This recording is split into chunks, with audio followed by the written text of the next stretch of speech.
সত্যি বলতে আজকের যে ঘটনাটা ঘটেছে এটা কিন্তু আমরা কিছুটা হলেও কিন্তু আঁচ করছিলাম যে এই একটা বিষয় ঘটতে চলেছে এবং সেই বিষয়টা কোথাও গিয়ে বাস্তবায়িত হলো।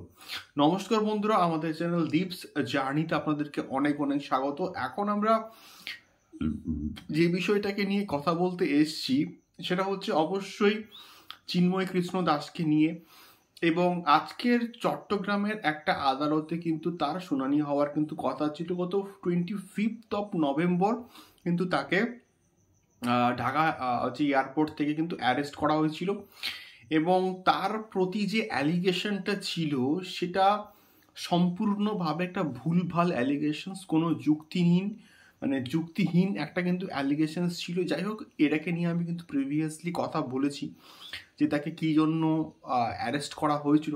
আপনারা গিয়ে অবশ্যই ভিডিওটা কিন্তু চেক করতে পারেন। কিন্তু এখন যে বিষয়টাকে নিয়ে কথা বলতে এসেছি সেটা হচ্ছে কি, আজকের কিন্তু শুনানি হওয়ার কথা ছিল চট্টগ্রামের একটা হচ্ছে আদালতে, এবং আলটিমেটলি কিন্তু শুনানিটাই হয়নি। কেন হয়নি জানলে তোমরা আপনারা যা কিন্তু জাস্ট চমকে যাবেন যে কেন শুনানিটা হলো না। তার পেছনের গল্প কিন্তু কোনোদিনও সামনে আসবে না, বাট এটাই হচ্ছে চরম বাস্তব।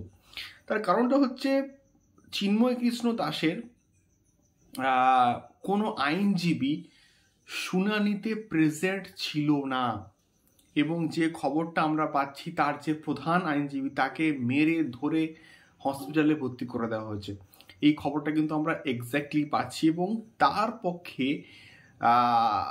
শুনানিতে পার্টিসিপেট করা কিন্তু কোনোভাবেই সম্ভব ছিল না, তাই তিনি সেখানে অংশগ্রহণ করতে পারেননি এবং তার ফলে শুনানিটাই ক্যান্সেল হয়ে গেছে। মানে মোহাম্মদ ইউনূসের সরকার সম্পূর্ণভাবে প্ল্যান করে এই বিষয়টাকে কিন্তু এক্সিকিউট করেছে যে চিন্ময় কৃষ্ণ দাসের শুনানিকে ক্যান্সেল করাতে হবে ইনডাইরেক্টলি, এবং তার ফলে শুনানি 1 মাস পিছিয়ে যাবে এবং গোটা বিশ্বের কাছে কিন্তু এই খবরটা যাবে যে হ্যাঁ, তার তো কোনো আইনজীবী প্রেজেন্টই ছিল না, আমরা তো হেল্প করেছিলাম, কোনো আইনজীবী প্রেজেন্টই ছিল না।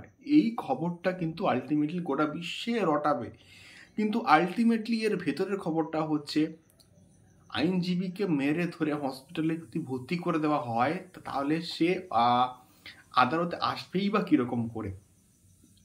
তো তার ফলে কি হচ্ছে, চিন্ময় কৃষ্ণ দাসের শুনানি 1 মাস কিন্তু পিছিয়ে যাচ্ছে।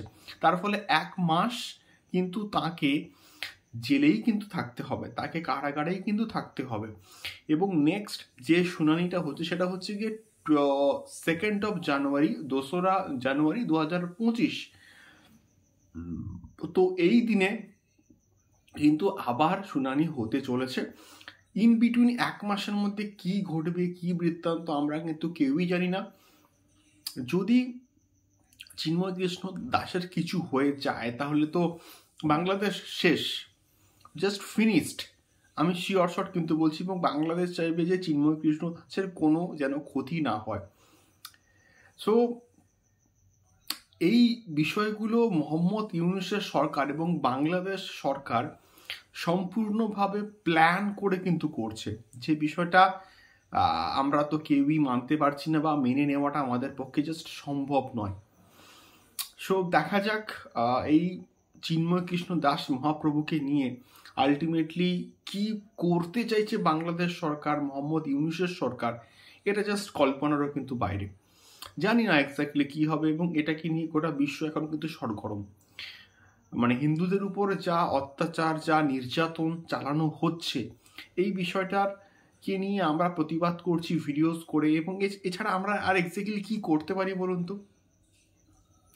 তো এই সম্পূর্ণ বিষয়টাকে নিয়ে আপনাদের কি মতামত আমাদেরকে অবশ্যই কিন্তু কমেন্ট বক্সে কমেন্ট করে কিন্তু শেয়ার করতে পারেন। দেখা হচ্ছে পরবর্তী ভিডিওতে। নমস্কার।